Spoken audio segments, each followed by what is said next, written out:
Barishal Sher-e-Bangla medical কলেজে র্যাগিংয়ের শিকার দুই ছাত্রীর তথ্য সংগ্রহ করতে গেলে সাংবাদিকদের ওপর কয়েকজন শিক্ষকের হামলার ঘটনার বিচারের দাবিতে অনুষ্ঠিত হয় মানববন্ধন ও সমাবেশ। বরিশাল সাংবাদিক ইউনিয়নের ব্যানারে বুধবার দুপুরে নগরীর অশ্বিনী কুমার হলের সামনে এ মানববন্ধন ও সমাবেশ অনুষ্ঠিত হয়। বিস্তারিত জানাচ্ছেন বরিশাল ব্যুরো প্রধান কাজী আল আমিন।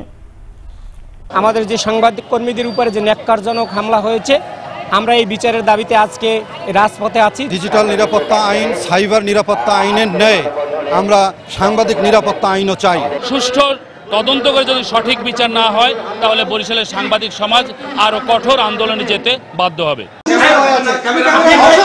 বরিশাল শের-ই-বাংলা মেডিকেল কলেজ র্যাগিংয়ের শিকার দুই ছাত্রীর তথ্য সংগ্রহ করতে গেলে সাংবাদিকদের উপর শিক্ষকের হামলার ঘটনায় বিচারের দাবিতে অশ্বিনী কুমার হলের সামনে মানববন্ধন ও সমাবেশ অনুষ্ঠিত হয়।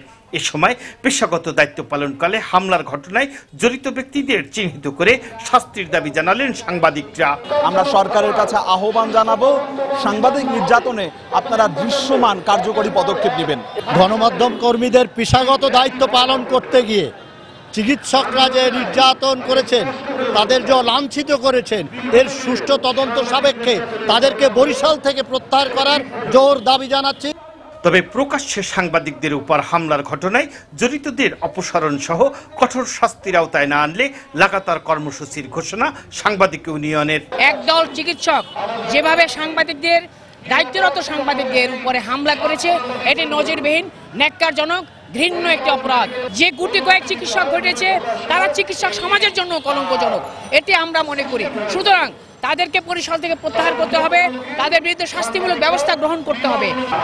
বরিশাল মেডিকেল অ্যান্ড কলেজ হাসপাতালে র্যাগিংয়ের ঘটনায় তথ্য সংগ্রহকালে সাংবাদিকদের উপর হামলার ঘটনায় জড়িতদেরকে আইনের আওতায় এনে দৃষ্টান্তমূলক শাস্তির দাবি জানিয়েছেন বরিশাল সাংবাদিক নেতৃবৃন্দরা। কাজী আল আমিন, আনন্দ টিভি, বরিশাল।